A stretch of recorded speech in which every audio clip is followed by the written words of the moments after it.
Gracias, Gonzalo. Perfecto con el tiempo.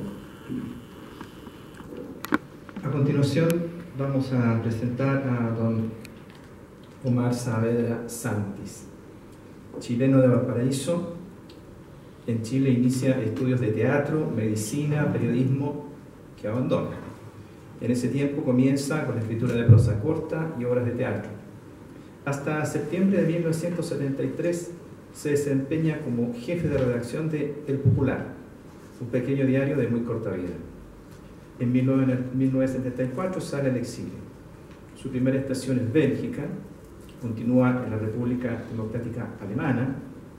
Allí realiza estudios en el Instituto Superior de Literatura en Leipzig, para terminar en la reunificada Alemania actual. A lo largo de sus más de 36 años alemanes, ha publicado numerosas novelas y cuentos, así como obras de teatro, piezas radiofónicas y guiones para cine y TV.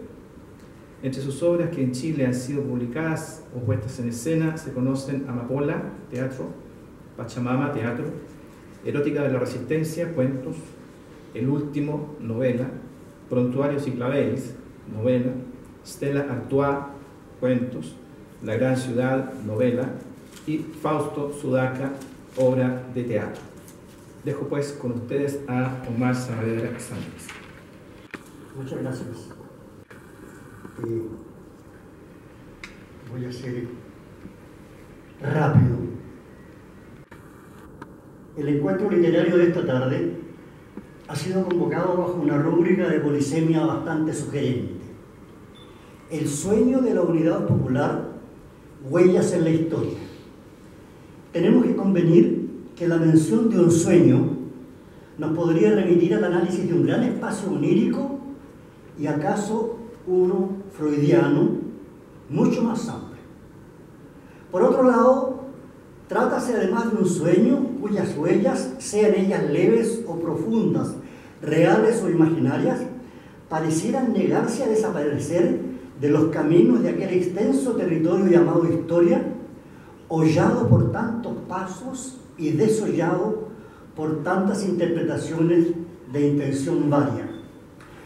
Como una advertencia casi innecesaria, yo tendría ahora que excusarme de antemano por limitar estas palabras mías a una escueta evocación personal de aquel sueño, muy similar al ejercicio que consiste en hojear un viejo álbum familiar, y agrego otra excusa para referirme aquí muy sucinta y superficialmente solo al aspecto cultural de, en el decir de Antonio Machado, de aquel pasado efímero.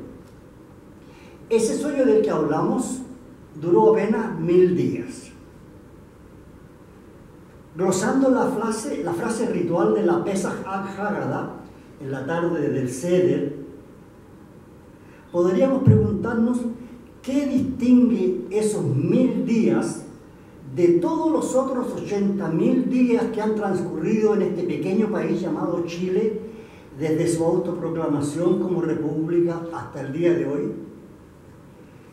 Evocar esos 1000 días equivale, en mi caso, a darle vueltas a un prodigioso caleidoscopio de imágenes audaces y hasta cierto punto felices de un tiempo que fue nuestro, mucho antes que esos sueños y utopías que entonces nos movían fueran ingresadas por el pragmatismo de mercado en la lista de obscenidades impronunciables en que han devenido hoy.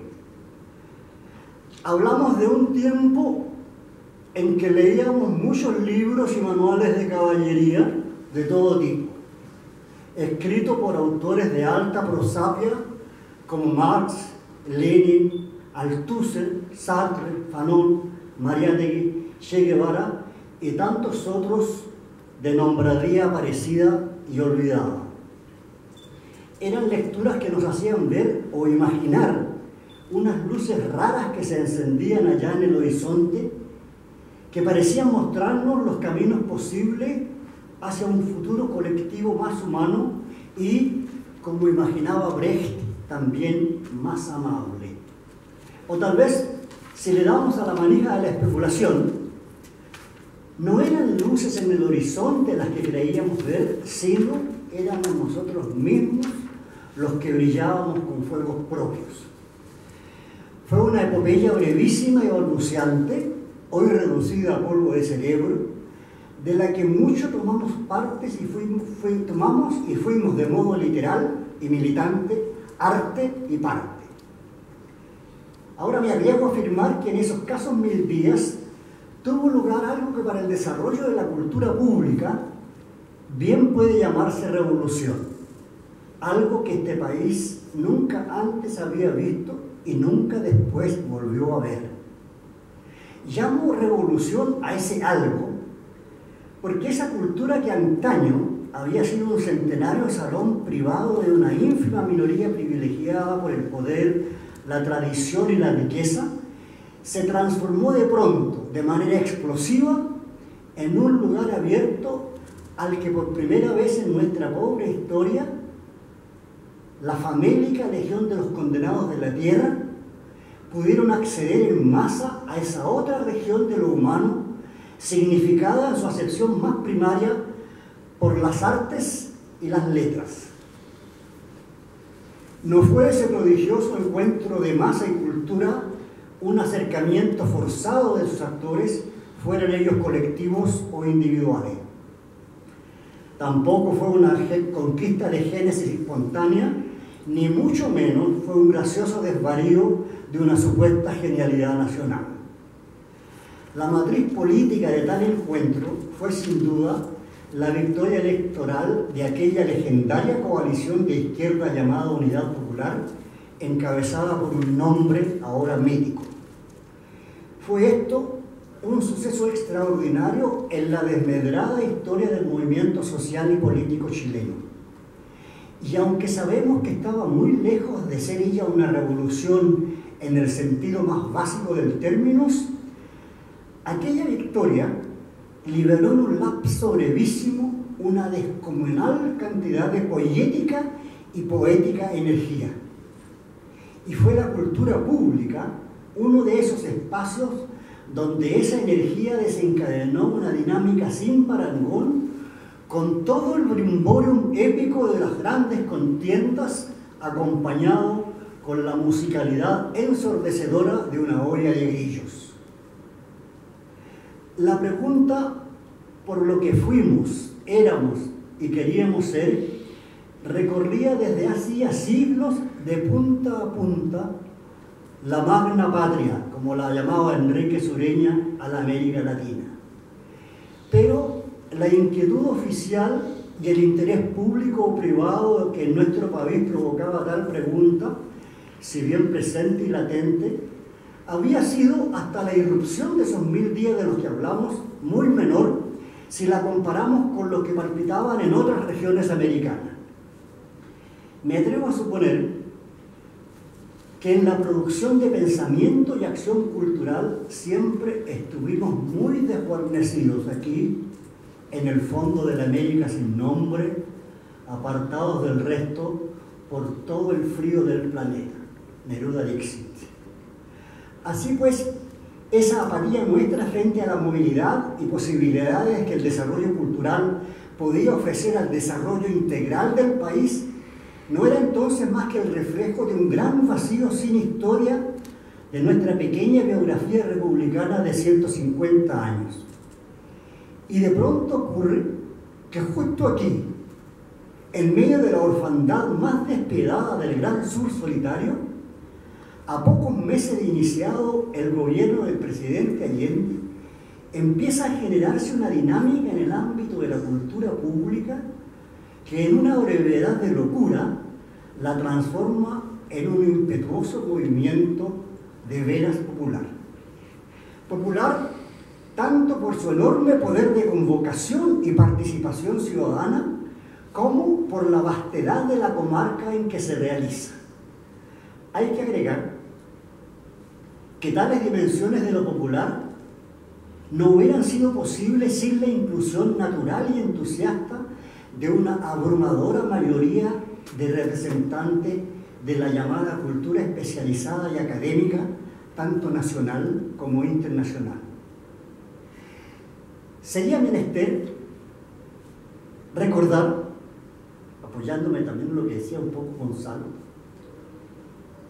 que en el discurso electoral de la Unidad Popular, la cultura era mencionada así como al desgaire y con visible desgano. Que la creación del Instituto Nacional del Arte y la Cultura fuera la última de las famosas 40 medidas propuestas por el futuro gobierno popular, nos parecía a muchos una falencia programática grave y reflejaba, según muchos, un flojo compromiso personal del propio Salvador Allende con la causa cultural. Quizá fuera esta apreciación algo exagerada, sin embargo, era cierto que el foco principal de atención y preocupación del gobierno popular nunca estuvo concentrado en el frente de la cultura, sino en el político y económico. Como fuera que fuese, varios descontentos apostrofaron la cultura como la quinta rueda del gobierno del presidente Allende. Y la quinta rueda fue el nombre de una revista, una de las muchas, de arte y cultura de la editorial Quimantú, una revista cuya línea editorial se caracterizó por su espíritu crítico, preguntón y contestatario, tal como lo exige y requiere cualquier proceso de desarrollo humano. Porque una de las esencias del pensamiento cultural ha sido y es siempre su carácter disidente. Ya en el primer número de esa revista, Carlos Maldonado, a la sazón encargado de la Comisión de Cultura del PC chileno, escribía: una política cultural no es, como creen algunos, una cosa tan simple como suculentas subvenciones para algunos conjuntos artísticos o una severa reglamentación de cómo, cuándo y dónde debe desplegarse la vida cultural. Implica algo harto más complejo e importante que, por cierto, no existió bajo los gobiernos de Alessandro Freire. Y salvo algunos bien intencionados saludos a la bandera, tampoco existe bajo la Unidad Popular. Estudios hay, con sus conclusiones registradas en los documentos del caso, pero hasta el momento sirven como registro de lo que no se ha hecho. Lo que Maldonado decía era en modo alguno una novedad desopilante, pero poner en movimiento esa quinta rueda de una carretela, mucho más destartalada que la de ahora, en la que se arrastraba y se sigue arrastrando la realidad nacional en pos de la construcción de una identidad cultural tan improbable como difusa, no era ni entonces ni lo es ahora un asunto de coser y cantar. Ni tampoco entonces ni ahora era y es fácil entender que aquella ubérrima pluralidad de ideas, proyectos y caminos culturales llegara a convertirse en parte consustancial de esta agitación telúrica de nuevo tipo que remeció este lado de la cordillera donde nunca pasaba nada y logró despertar un asombro fraternal en todo el continente, pero en especial en la otra orilla.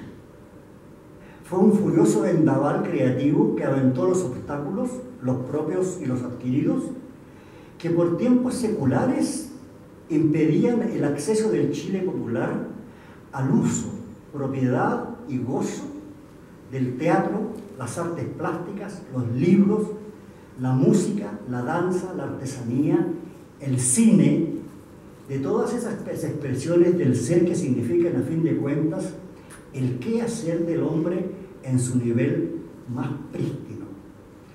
A riesgo de sonar patético, yo tengo la sospecha que durante esos breves 1000 días comenzamos a pensarnos de veras. No estoy solo en esa sospecha. Basta echar una mirada a los diarios de la época para encontrarse con una lista impresionante de notables adelantados del pensamiento, de las letras y las artes que vieron y saludaron el insólito proceso chileno como una esperanza tangible en el desolado horizonte del tercer mundo y la América Latina en especial. Así vinieron, miraron y lo dijeron Julio Cortázar, Luigi Nono, Mikis Theodorakis, Roberto Mata, Joan Manuel Serrat, Bertrand Russell, Rufino Tamayo, Carlo Levi, Regis Debray, Alfonso Sastre, Ernesto Cardenal, Graham Greene, George Mustaki, Aldo Pellegrini, Oscar Niemeyer, Osvaldo Guayasamín, Román Carmen, Rafael Alberti, Dean Reed, Paulo Freire, Sol Levitt, Yves Montand, Angela Davis, Nancy Graves, Carlos Fuentes, Mario Benedetti, Alicia Alonso, y sigue un largo, etcétera, que se prolongó y multiplicó de forma exponencial aún mucho después del fin de esos 1000 días, a través del ejercicio de una palabra que los usos actuales han relegado con éxito al diccionario de los arcaísmos ñoños: solidaridad. Para terminar esta breve palabrería, y volviendo al nombre de este evocativo encuentro, yo me aventuro a decir que tal vez la huella más honda que esos 1000 días de la Unidad Popular dejaron en la historia del siglo XX fue su final griego. Uno que no termina,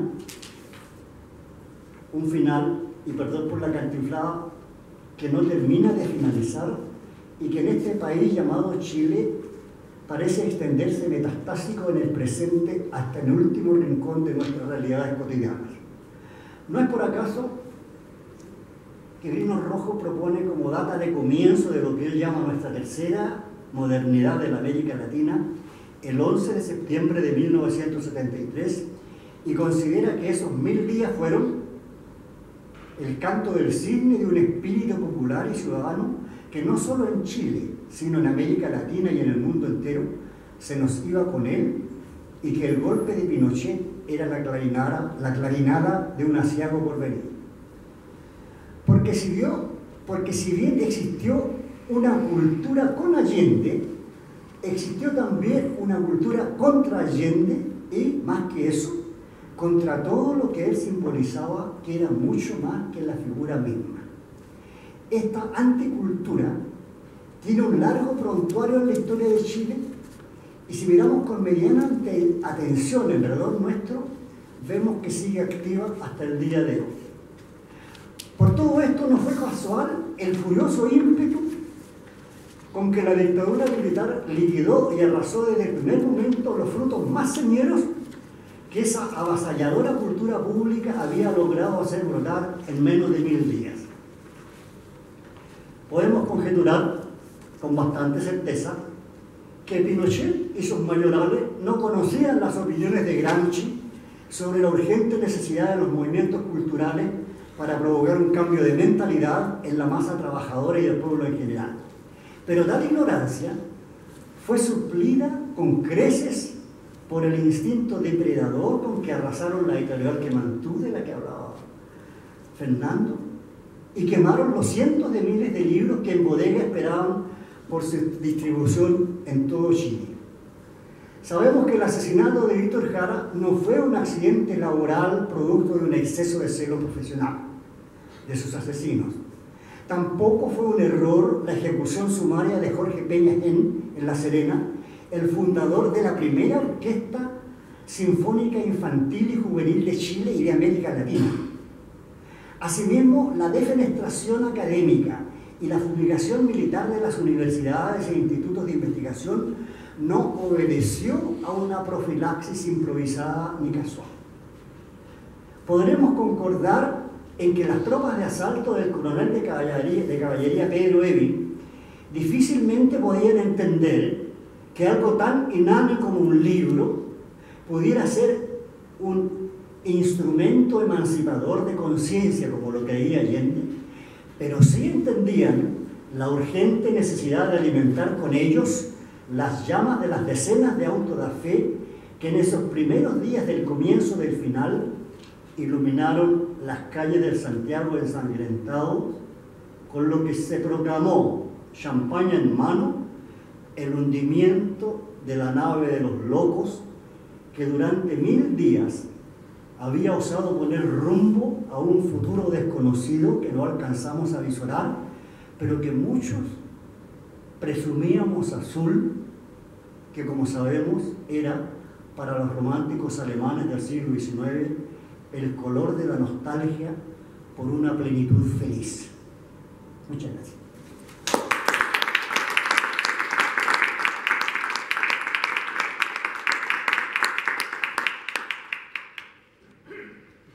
gracias, don Omar.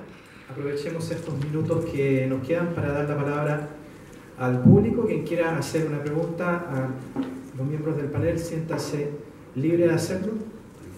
¿Sí? Primera pregunta. ¿Sí? ¿Se escucha bien así, no es cierto? Sí, no me queda claro la responsabilidad que haya tenido Allende en el golpe de Estado, lo que dice el señor Rovira. ¿Su pregunta va dirigida al señor Rovira. Ah, ya. Cuando dice que Allende tiene la responsabilidad del golpe de Estado, según una entrevista que le hacen a Elwin en el diario español. Elwin, tenemos que saber que mintió mucho. Habla de 38.000 hombres armados hasta los dientes en Chile. Y eso es una mentira. Y la mentira también es la responsabilidad del golpe de Estado. Yo les recuerdo que aquí, cuando sale Allende elegido, el señor Edwards es llevado a Estados Unidos para que repare el golpe de Estado, junto con el señor Kissinger. Eso sería. Te voy a hacer 3 comentarios. Es que las cosas no son tan fáciles. Tú tienes razón en que no solamente él, otros demócratas cristianos también participaron. Yo recuerdo el tiempo de la dictadura, allá por el año 86, 87, después del atentado. Miren ustedes, nosotros se nos marcan la fecha. Después del atentado, antes del atentado. Después del atentado, un importante dirigente demócrata cristiano, muy arrepentido, me lo presentó un demócrata cristiano con que estuve preso, Ignacio Balbontín, que hace poco murió Balbontín. Con Balbontín estuvimos presos juntos, en la misma carreta, además, compartimos carreta. Él era un hombre muy progresista, todo esto. Él fue de los que estuvo contra... Firmó la carta. Sí, fue de los que firmó la carta, claro. Y estuvo contra la preparación del golpe, y él me presentó a uno de los que había estado en la preparación del golpe, arrepentido, y que había estado con Elwin, repartiendo el dinero justamente para el paro de los camioneros. Dólares que venían de la CIA. Y que nadie se venga aquí hoy día a decir que no sabía que el maletín me llegó. ¿Cierto? Yo en esos mismos días quise conversar con un importante dirigente socialista que también había jugado un rol muy importante. Quise conversar con él. Siempre me ha parecido que las cosas había que, si tenía la oportunidad de aclararlas, mejor preguntar. No quiso conversar conmigo porque él se había prometido jamás volver a conversar con un comunista en su vida. Yo todavía era comunista. Fíjate que el demócrata cristiano, el otro me recibió, incluso me recibió en su casa y me contó. El socialista no. No aceptó. ¿Estaría renovando? No, es un socialista revolucionario. Lo que pasa es que las tradiciones de la izquierda primero son distintas. Hay una parte de la izquierda que en tiempos de Recabarren y antes de Recabarren no eran partidarios de... vamos ahora, Salazar acaba de declarar hace un par de días atrás, en unas entrevistas que le hicieron, que durante el gobierno de la Unidad Popular, las masas populares y el pueblo organizado le dio la oportunidad, está textual, esa es la opinión de Gabriel Salazar, le dio la oportunidad a Allende, y Allende no cumplió, pero por último no traicionó. O sea, el actor revolucionario no era ni Allende ni los partidos políticos que creían en ese proceso, que estaba haciendo transformaciones revolucionarias, aunque no se haya cambiado la matriz productiva, aunque si somos finos no estábamos en el socialismo ni nada de eso, y estábamos muy lejos de que se propiciara eso, todavía en términos prácticos, muy lejos, a pesar de lo que se dice. La nacionalización del cobre, no se olviden ustedes, que también estaba en el programa de Radomiro Tomic. No se olviden que la profundización de la reforma agraria, si bien fue muy importante en términos cuantitativos, significó 3/4 partes de todas las tierras que se confiscaron, en términos productivos fue mucho menos de lo que había logrado hacer producir el propio gobierno de Frei. Seamos justos, hay diferentes formas de querer hacer esa transformación. El problema es qué estás tú dispuesto a hacer en función de llegar a acuerdos con todos los otros que quieren hacer esa transformación. Fíjate que en la Revolución Francesa terminaron asesinando a Robespierre, pero que previo a eso Robespierre también intentó asesinar a los propios. No se olviden. No se olviden que en esto por lo que pasó en la Revolución Española. Con esto no estoy diciendo de que tú te das cuenta, estoy haciéndote más difícil la respuesta. Efectivamente, yo creo que no, eso de estar diciendo Allende fue un mal político. Fíjate que yo creo que Allende fue un gran político. Podemos todos coincidir en que tal vez Allende debió haber llamado a hacer el plebiscito. Pero iba a llamar. Y lo iba a llamar, pero no alcanzó. Pero perdón, no alcanzar el no hacerlo. Si él debió haberlo hecho una semana antes, 10 días antes. Él estaba propiciando que no se quebrara la Unidad Popular. Piensa tú que el MIR y la ultra izquierda en Chile, perdón, le llamo ultra izquierda no en sentido despectivo, ¿eh? La ultra izquierda no favoreció el triunfo de Allende, no estaba de acuerdo. Lean por favor el discurso de Miguel Enrique en el Teatro Caupolicán. Él estaba en contra de ese proceso. Eso era entregarnos a las herramientas que estaba generando la burguesía y que no hacían las transformaciones revolucionarias. Sin embargo, después, en el propio Teatro Caupolicán, él dice, no, lo lograron, démosle ese punto a favor, ahora hagamos de esto nuestra victoria, dice, subámonos al carro y avancemos por donde creemos, que puede haber sido lo justo. Mira, lo que he tratado de decirle este rato es que estas son discusiones antiguas. Aquí nadie está inventando el hilo negro. Lo que sí está claro es que tenemos que mirar hacia las transformaciones sociales en Chile. Y en función a eso, Elwin fue mucho peor político que Allende. Allende cometió errores, pero no favoreció la instauración de una dictadura que significó miles de muertos a Chile. Cometió errores. No declaró la guerra civil, que pudo haber sido un error mayor. Todo el resto son cuentos.